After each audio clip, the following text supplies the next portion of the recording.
In the remote town of Oak Ridge, nestled deep within the Blackwood Forest, rumors of werewolves had long been dismissed as folklore until the Vollinger family arrived. They were an enigmatic trio: Elias, the quiet patriarch, his wife Helena, and their teenage son, Dorian.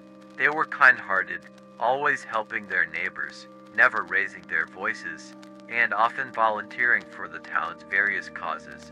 Some might say they were asterisk to kind asterisk. Despite their charitable nature, something felt off. The Vollingers were always home before sunset and never attended the evening festivals. But no one questioned it until the night the full moon hung low over Oak Ridge, and young Tommy O'Hara vanished. A search party scoured the forest, and Dorian was the first to join, insisting he knew the woods well. The Vollingers' kindness was legendary, after all. They never hesitated to help others, even at the cost of their own safety. Yet, as the night deepened and the howling winds swept through the trees, the search party found more than they bargained for. Tommy's torn jacket was discovered near a strange circle of flattened grass, claw marks raked across the ground. The townsfolk whispered of wild animals, but the older folk muttered something darker: asterisk werewolves. Asterisk a few days later, Tommy stumbled back into town, dazed and pale. He couldn't remember much, just flashes of yellow eyes and the feeling of running, always running. He spoke of a pack of wolves that followed him but never attacked, watching him with a strange sadness. Suspicion fell on the Vollingers, their absence from the search casting long shadows. The town's whispers grew louder, asterisk to kind. But why? Asterisk one evening, when the Vollingers were hosting a community gathering in their home, an old hermit named Saul approached the town council. He had lived in Blackwood for decades and had once encountered the Vollingers in a way no one else had. He spoke of a secret curse that plagued the family. They are werewolves, yes, but unlike the beasts you imagine. They are cursed with too much kindness, Saul rasped, eyes wide with fear. Their nature is to protect, not harm. They hunt their own kind to shield us, suppressing the savage instincts within them. But there's a catch on nights of the blood moon. Their kindness becomes a prison. They turn against their own to protect others, but they can only suppress the beast for so long. The blood moon was due to rise the next night. That evening, as dusk fell and the town quieted, a solitary howl echoed through Blackwood Forest. Then another, and another, until the air was thick with their mournful cries. It was a sound not of malice, but of regret, something primal, yet restrained. The Vollingers were nowhere to be found. The town's bravest gathered torches and weapons, forming a reluctant group to seek them out. As they ventured deep into the forest, the moon crept over the horizon blood red, painting the night in crimson hues. The howling intensified, and soon they found themselves at the heart of the forest, where the Vollingers stood, backs turned to the townsfolk, facing a pack of wolves that seemed different. These wolves had eyes filled with sorrow, their fur matted and streaked with blood, not of their prey, but their own. The Vollingers stood between the wolves and the humans, their faces twisted in pain, trembling as they struggled to hold back their transformations. The townsfolk froze, unsure whether to fight or flee. Suddenly, the wolves lunged not at the humans, but at the Vollingers. Elias and Helena transformed in an instant, letting out growls of anguish as they fended off the attacks.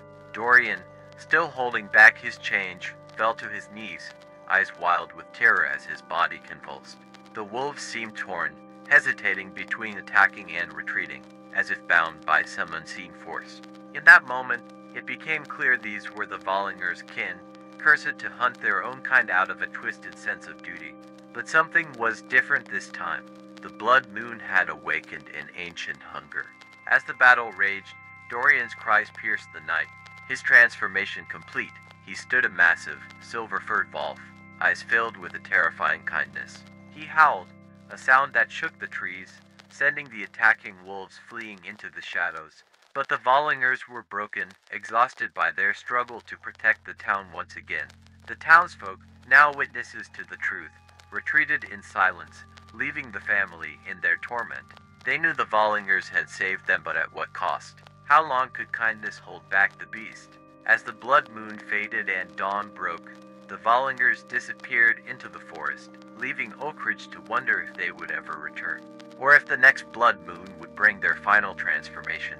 But one thing was certain: the Volleyers' kindness was a curse as much as a gift, and the next time, it might not be enough to protect the town from the darker instincts lurking just beneath their skin. The mystery of the two kind werewolves was far from over.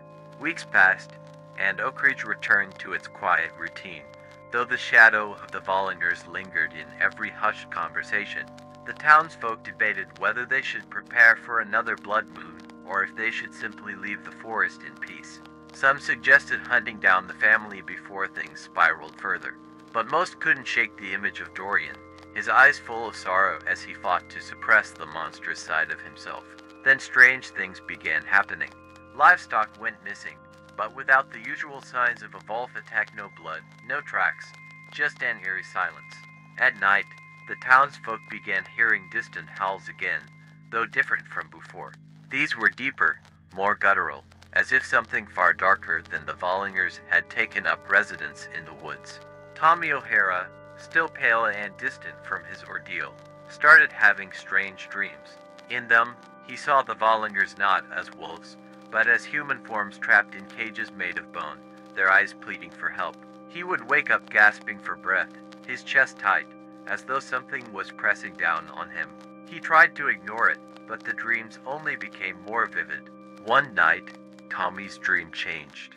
This time, he saw a figure in the forest, a man in a long coat with piercing yellow eyes, standing at the edge of town, watching. The man never moved, never spoke, but his presence filled Tommy with a creeping dread. He awoke just before dawn, drenched in sweat, with a sense that something was terribly wrong. The next morning, Tommy found a letter on his doorstep. It was written in shaky, hurried handwriting. Come to Blackwood. We are losing control. Dorian. Tommy's heart raced as he read the note. He hadn't told anyone about his dreams, and yet Dorian seemed to know. Worse still, there was something else written faintly beneath the message, barely legible. The kindness is fading. That night, Tommy gathered his courage and snuck out of his house, heading toward Blackwood. The moon hung low, casting long, ominous shadows as he ventured deeper into the forest. The air grew colder, and the distant howls returned, though this time they were much closer. As he reached the heart of the forest, he saw it a clearing lit by the pale moonlight. And there, in the center, stood Dorian. But something was wrong. Dorian's once kind eyes were different now. They still held sorrow, but there was something new, something darker: desperation. His skin was pale, almost translucent in the moonlight, and his clothes were torn and blood-stained. He stood alone, trembling, his body barely able to contain the transformation. I warned you not to come, Dorian rasped, his voice barely human. It's happening, faster than we thought. Tommy took a step back, fear coursing through him. What do you mean? What's happening? The curse, Dorian replied, his breath shallow. The kindness that holds back the beast. It's slipping. We're changing. And when we do, there will be no going back. Before Tommy could react, another figure emerged from the trees. It was the man from his dreams, the one with the yellow eyes. He wore the same long coat, his face obscured in shadows, but his presence radiated malice. He moved with a slow, deliberate grace, as though savoring the moment. You were always weak, Dorian, the man sneered, his voice dripping with venom. You and your family thought kindness would protect you, but the blood moon has revealed your true nature. You cannot fight what you are forever. Dorian's hands clenched into fists, his body shaking with barely contained rage. Who are you? Tommy whispered, though he already knew the answer. The man smiled, his yellow eyes gleaming in the darkness. I am what they tried to deny, he said, stepping closer to Dorian. I am the part of them they buried for centuries. And now, I've returned to claim what is mine. Tommy's blood turned to ice as the realization hit him. This wasn't just a man, this was something ancient, something tied to the Volleyers' curse. Dorian fell to his knees, gasping for breath, as the transformation overtook him. His kindness, the very thing that had kept the beast at bay, was no longer strong enough to resist the pull of the blood moon. The last remnants of his humanity were slipping away. The man with the yellow eyes smiled coldly. The next blood moon will be the end of your precious kindness, Dorian. And when it comes, you will no longer be able to save this town or yourself." Tommy stumbled back, horror overtaking him. He turned to flee, but before he could escape, the man's voice rang out one last time, low and taunting. "Run while you can, boy. You can't save them. The darkness has only just begun." As Tommy raced back toward Oak Ridge, the chilling howl of the wolves echoed behind him, louder and more menacing than before. The Vollingers' kindness had been their curse, but now, something far more sinister was brewing in Blackwood. The town's fragile peace was teetering on the edge, and the next blood moon was only weeks away. Whatever was lurking in the forest had yet to reveal its full hand, and Tommy knew he had no choice but to return, or Oak Ridge would fall to the darkness. Tommy sprinted through the forest, his heart pounding louder than the thudding of his boots on the cold earth. The howls of the wolves echoed all around him, relentless, as if the night itself was alive and hunting. Branches clawed at his skin, the shadows seemed to twist and stretch, and the trees whispered secrets he couldn't understand. He didn't stop until he reached the outskirts of Oak Ridge, gasping for air as he collapsed near the old church. But something was wrong. The town was too quiet. No lights flickered in the windows, no dogs barked, not even the wind dared stir. Tommy's chest tightened as he stood and began walking down the main street, his eyes scanning for any sign of life. The door to the O'Hara family home creaked open as he approached, but when he stepped inside, the house was empty. Plates of half-eaten food sat on the table, chairs overturned, as if his family had left in a hurry. Fear gnawed at the edges of his mind.